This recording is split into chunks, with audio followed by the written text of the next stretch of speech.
Well, today we're at the Higher Cemetery in Exeter, a very large cemetery, one I've not been to before, so we'll just explore this together and just see what we can find.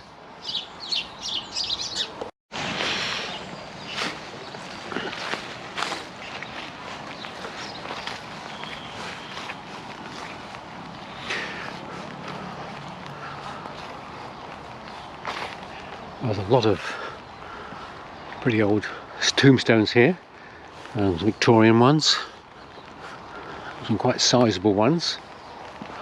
We try and get our bearings as we wander down here.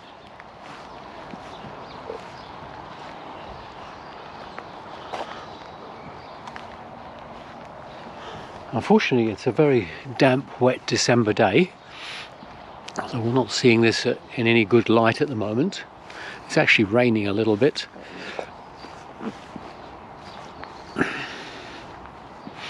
We've got a path across here, so let's take this one. There's some larger tombstones down this route here.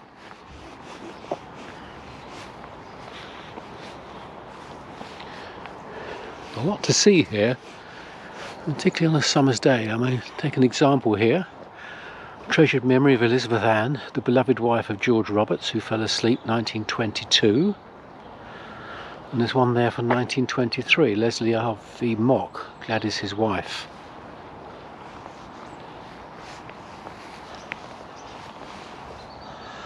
Thomas E. Loram, unusual name, who fell asleep on Christmas morning, 1898. That's rather thoughtless. Spoiled people's Christmas day, I imagine. Belinda Mary Wheaton, 1897.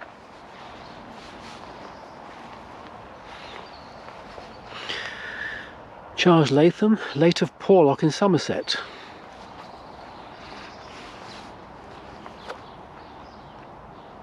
Brooking, Albert John Brooking.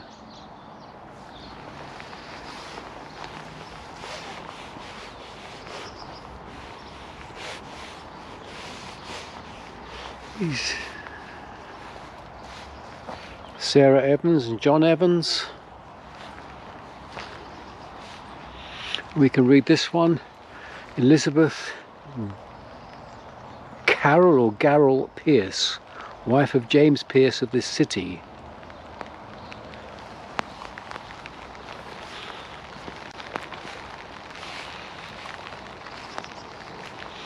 Really interestingly designed stone here with an inset. Eleanor J. Buckmeyer.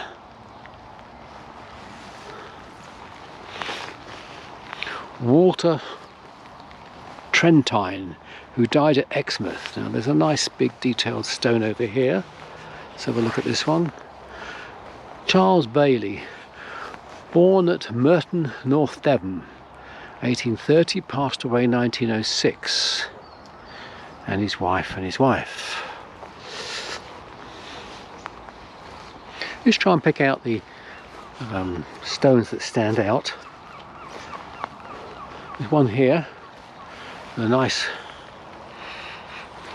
tower bit on top. And this is in remembrance of Anna Sophia Dunn, Henrietta Louisa Dunn, William Henry Dunn.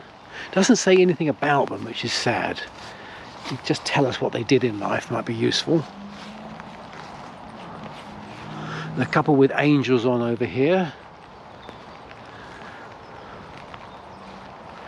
This looks a very interesting graveyard, and one that will be fun, interesting. Maybe fun's not the right word to look through on a summer's day.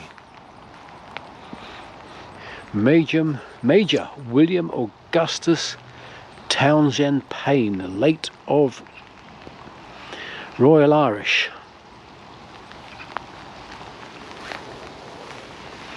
The rain's starting to come down a little bit harder now.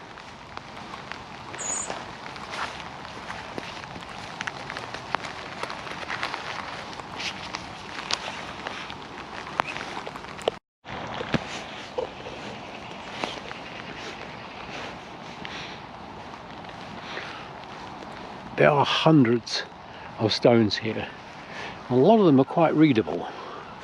Look at Euphemia Frame, wife of James Shearer of Exeter. Also John Bevans Shearer and Jane Naismith Shearer.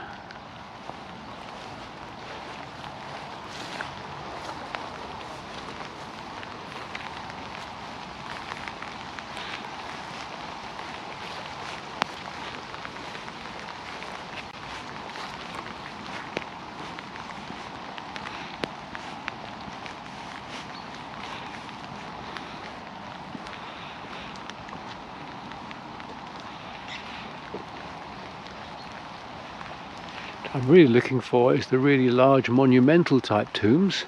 They often have more interesting inscriptions on them. We're heading down here to quite a lot that are very samey.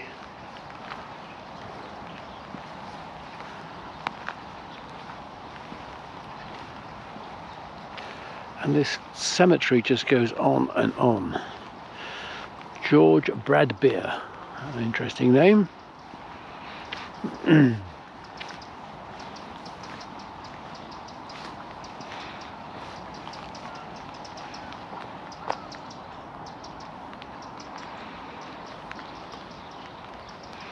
That's the way we've just walked down and then across here. So let's take a right up here. We've got Eliza Style.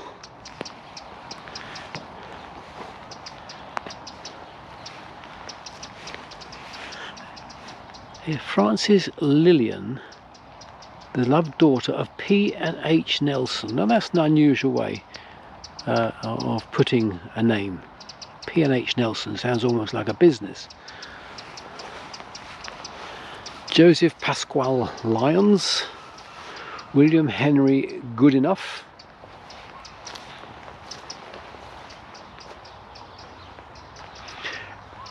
Esther Emberick, wife of James Speller,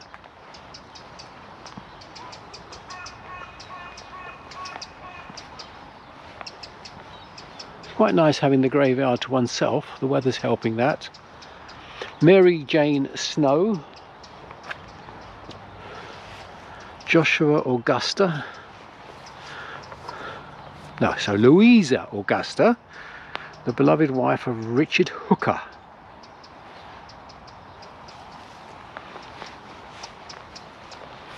I've been round a few graveyards in Scotland, particularly the necropolis in Glasgow, where the tombstones actually tell you a little bit about the person. Whether he was a shipwright or a linen draper. I think it always adds a little bit more interest than just having names and dates. Now here we have a war grave. Sergeant Major R. Williams, Royal Garrison Artillery, 24th of May 1918, when he died almost at the end of the First World War. He didn't quite make it through, which is perhaps doubly sad. And there's a couple more war graves. In fact, there's quite a number of war graves here. Let's just have a quick look.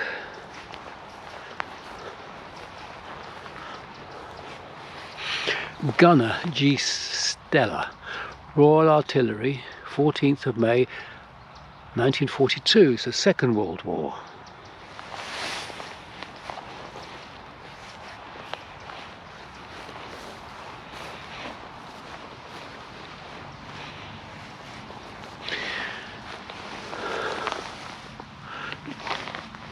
Private W.J. Bird, the Devonshire Regiment, 1946.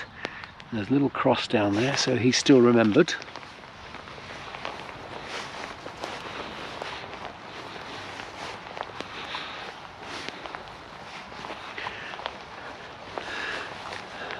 Sergeant J. Conway, the Border Regiment, 1914, right at the beginning of the war.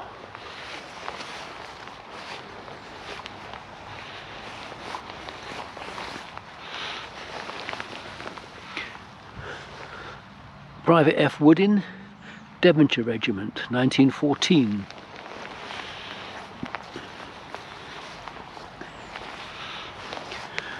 1915 Devonshire Regiment, aged 18.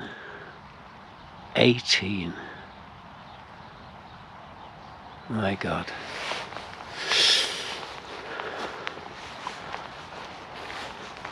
Now there's some obviously newer stones up here, these black ones.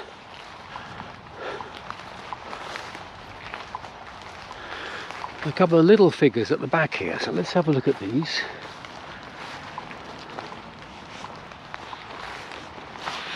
Interesting, there looks like a Polish name here.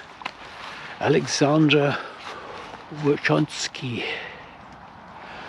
If we go back behind here, a lovely little grave. Linda Edith Privet, aged 4 years. There's another child's grave next to it, I can't see the inscription. Stanley and Lucia Croydon, Domenico Henry. Born at Swindon, September, died on Christmas Eve. So just 3 months old. But there's some flowers in front of it. In fact, there's flowers in front of all 3 of these child graves. So presumably somebody is remembering them.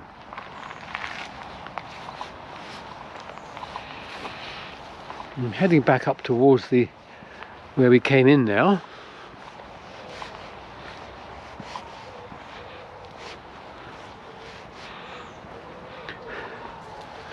Annie Isabella Shrimpton. There's a nice sort of Celtic, not a Celtic cross, but a cross. Florence Kate Kingdon. The Kingdon family, or some of the Kingdon family, were quite prominent in the town.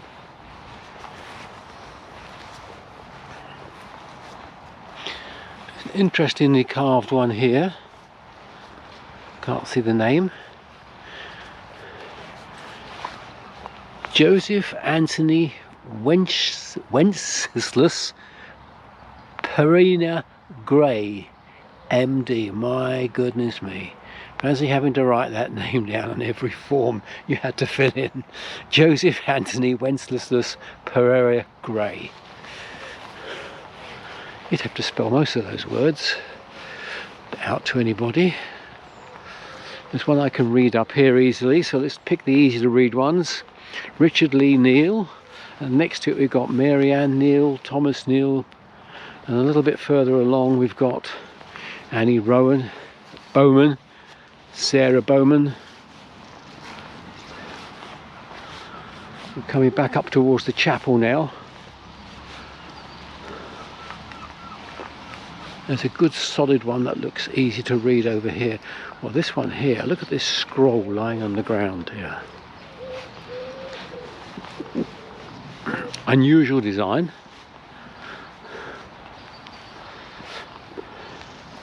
And readable, which is nice. Often when they're lying flat they tend to attract the moss. Elizabeth, the beloved wife of John Envermy Norman. John Envermy Norman, Fanny Alice Norman. Then it doesn't tell us anything about them. Shame. Now, Walter K. Gilbert, who fell asleep at Paris.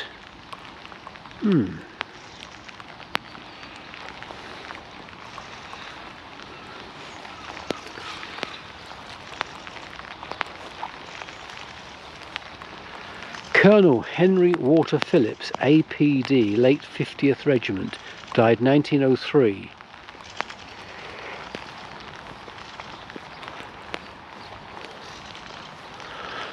Arthur George Bloomfield of Exeter, another doctor, aged 44 years. That's no age for a doctor. It's no age for anybody. So let's go up by the chapel. Often the big stones get pushed up to the front here. There's a big one standing right up there, which is Henrietta Maria Rooks. Died 44.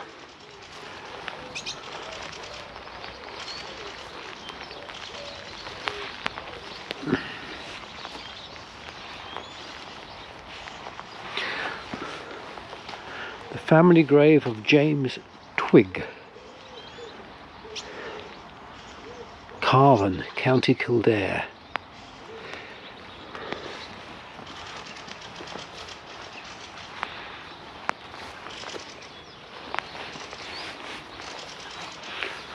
Just checking the lens hasn't got any water on it, because it is raining quite persistently at the moment. We've got Frederick Franklin JP, 1895. Now here's a big one, Kate Richardson.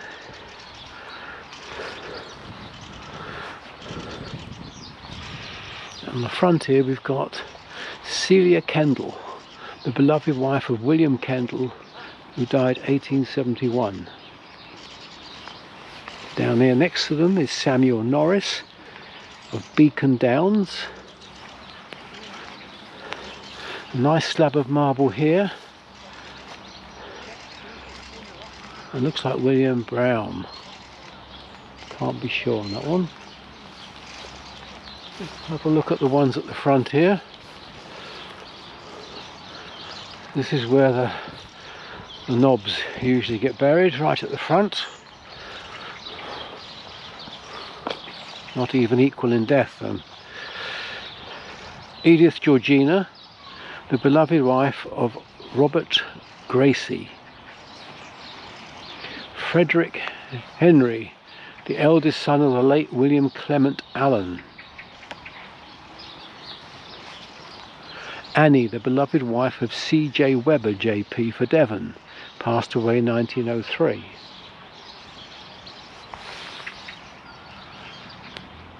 I think we just go a little bit further.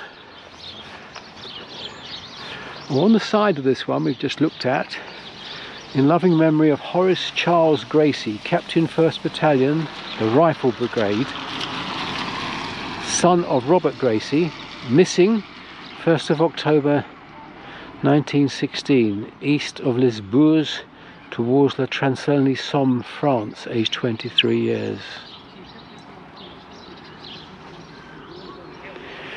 Lost in the First World War.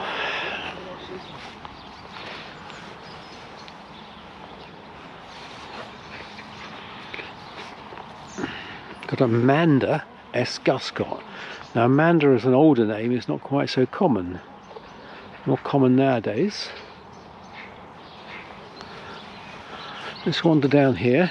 There's the War Memorial in the front here, and lots of stones with just simple names on, no dates.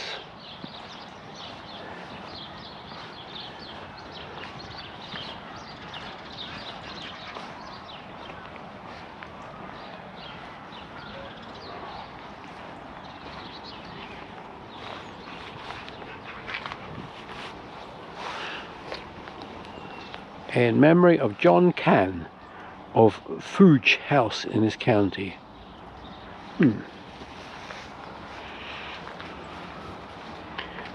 Sarah Whitchurch, the beloved wife of James Bryant Esquire. Emily Rattenbury Bryant.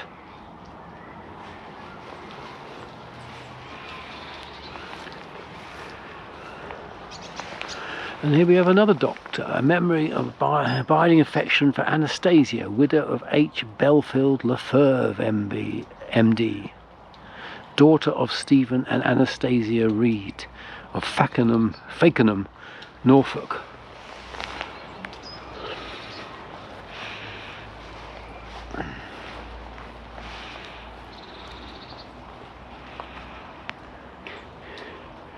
Euphemia Telfer.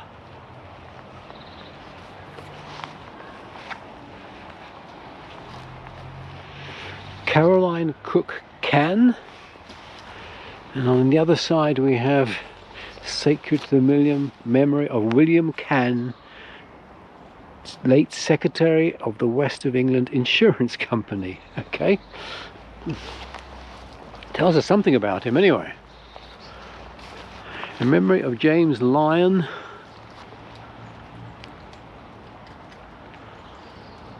who departed this life, blessed. Okay, the usual text on there. William Owen Cook, John Cunningham Cook, And just go round here, rather nice bush here. Will be planted as a tiny little shrub on that big grave there, and it's really taken over. I don't think we can get a name off that one. We'll go up here.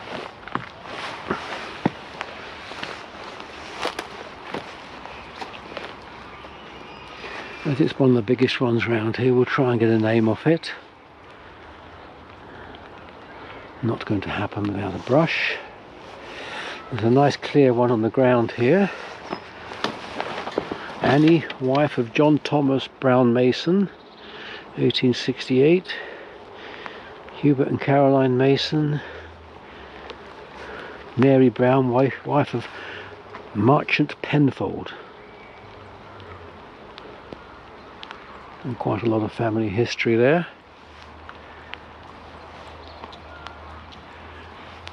Just through the wire you can see Robert Stribling. What a lovely name, Stribling.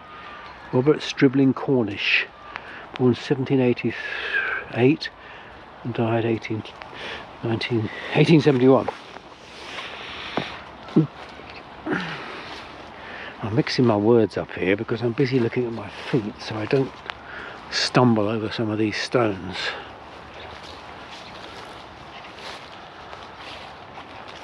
Now there's one with a little bit of information on here. William Pett.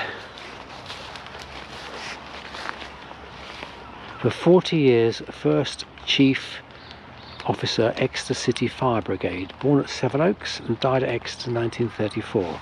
And the Fire Brigade has remembered his grave there. On the top you've got the helmet and 2 fire axes. We know a little bit about him, which is nice. I'll show you a bush here. Lots of memory of James Wyatt, wife of Thomas Hamlin.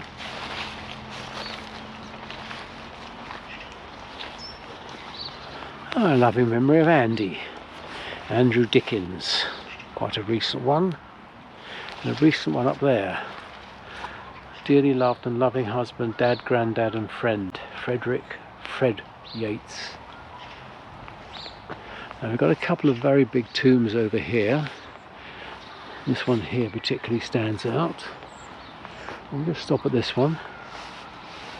Martha Welsford, 1867. There's a fair slab of stone here, and it used to have iron railings around it. You can see the remains in the base here. Sacred to the memory of John Stone and Anna B.R. Stone. Doesn't tell you what they were or what happened. On the end we've got Isabella and Henry Stone mentioned. And on this site we've got Mary Trimble and Henry Trimble, her husband, and Henry Stone on the end. Richard Corbett Pascoe. Looks nice under the tree here. Pleasant place to finish. Let's go down a bit further on these ones. These seem to be the oldest ones here. I believe that I'm right in saying the graveyard was opened in 1877. So you're not going to get any really old ones here. There's a nice table tomb here, but the problem with these is they use soft stone for the inserts, and if the inscription is on the top it tends to be eroded. John Hearn.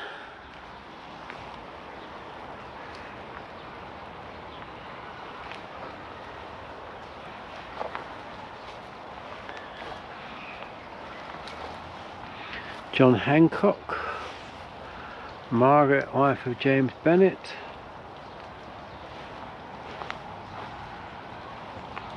And there's a squirrel down there, he comes.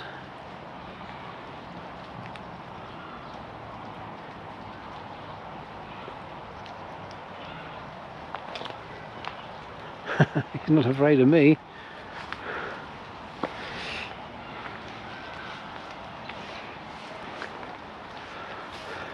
Francis Moore. Again, nothing about the people. You'd have to do some Research, Thomas Parker, and then looks like some initials past his name. Might be MD. There goes the squirrel again. Look at this squirrel, look.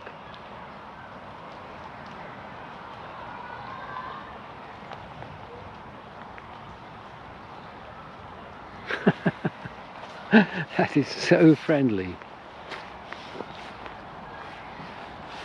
Fanny, wife of Charles Broomfield.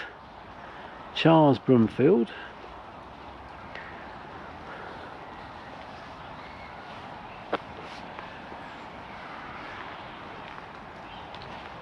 Henry Collins Sims. Margaret Caroline, the beloved wife of W. Dawson. John Palmer Zane. Now that's a name you don't come across very often.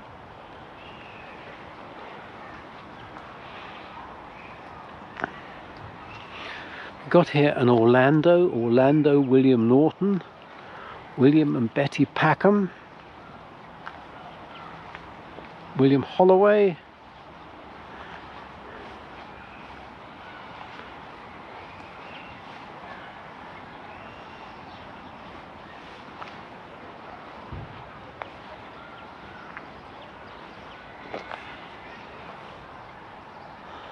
a lot of poetry on that one. Reed, Jane Reed, also of Giles, her husband.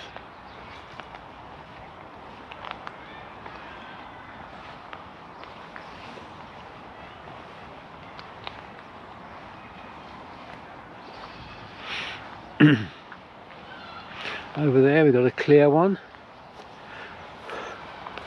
John Cheers Bennett, died 1871.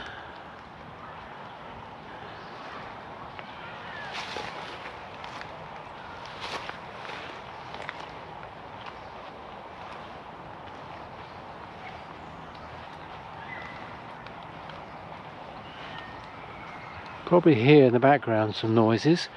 Seems to be a children's playground over the back there. They're out playing, despite the fact it's trying to rain. William Finch. Martha, the wife of Lewis James. That's a good Welsh type name, of Newton St Sires, which is not far from here. Matilda Johnson. Somebody Bennett. Letitia Coles. John William Gibbings. Fell asleep 1900. We're reaching down to the end of the graveyard here. We'll just swing round here on the other side, pick up a few stones, and then we'll call it a halt for today. Edwin Tuckett, James Francis, Samuel Yo. Several stones here in the form of crosses. Rose Lillian, brackets Dill. Sclatter, William Henry Schlatter, unusual name. Ellen Grace, wife of William J. Norton. So we're heading back up now towards the chapel where we came in. George Reginald Pocknell, Thomas Pitts. Let's walk back up to the chapel now. And we come back up towards the chapel.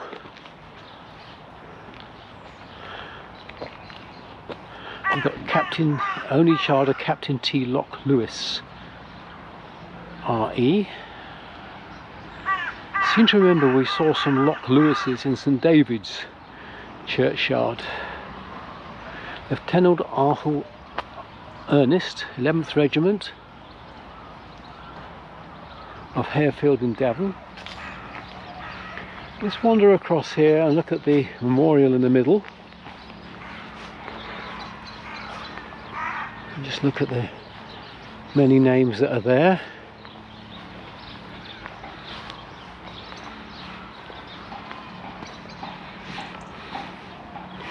In memory of the men who died in this city from the effects of their service overseas in the Great War 1914-18. A list of names there.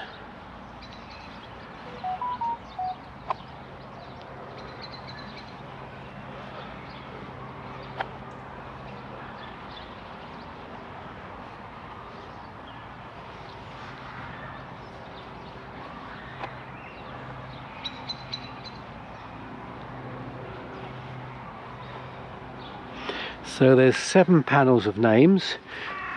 2, 4, 6, 8, 10, 12, 14, 16, 18, 20, 22, 24, 25, 27. 7 panels. So we're looking at about 150, 170 people listed who died in that First World War that came from here, from Exeter. Now presumably these stones we see in the ground here are the names of those who died. Perhaps a little bit unimaginative, because this only gives the names, it doesn't give the ranks, regiments, dates, or anything like that. Although I notice one here says H. Harrison, Canada, and W. Grimes has got a little cross, so still remembered. If we wander over here, and there's another one here. J. Wood, Canada. J.C. Craigie, New Zealand. We won't try and cover them all on this trip, but we'll just wander up here, back towards where we came in. And I'd like to see these more as the typical war graves, which gives you rank, age and dates. I think it'd be more meaningful.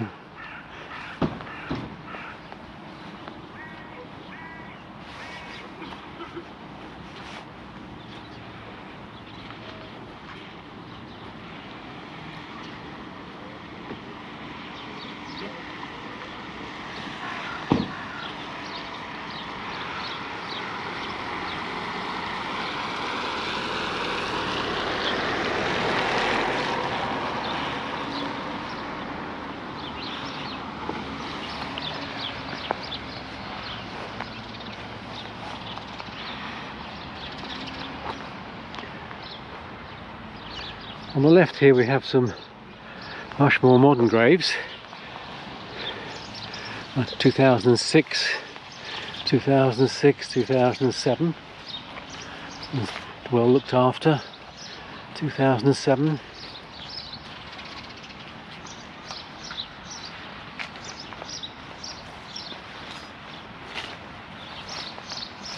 Age 4 years, there's a little sad one. Little boy Ryan Robert James Manser. We miss your smile, your cheery way, we miss the things you used to say, and when we think of things you've done, that's when we miss you, our little one. To our little surfer dude, who will always be in our thoughts and forever in our hearts. Ryan, aged 4.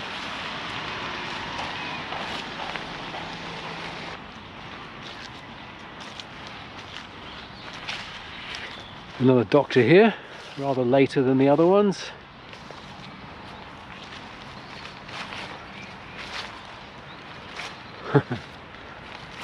Beloved wife, mum, nan and great nan. And just to the left of where we come in is another area, tucked away here, even more stones.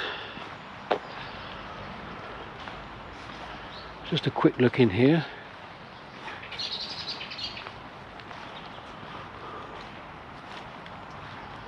We'll take a look at a couple of the big ones down here, just to see if it has any significance or can tell us something interesting. I think to get the most out of this graveyard, we're going to need a guide, or a guidebook, which tells us exactly who we are looking at. In memory of the Reverend Henry Foster Can, M.A., rector of St. Petrox and St. Kerian, died 1876.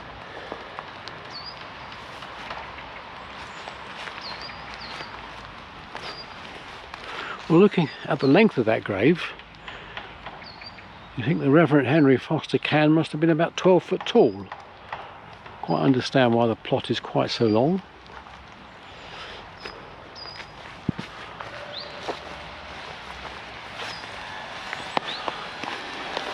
George Luxon.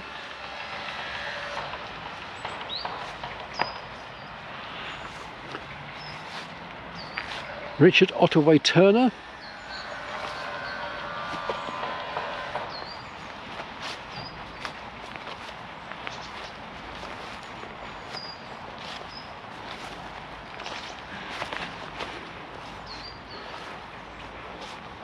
George Coulthard.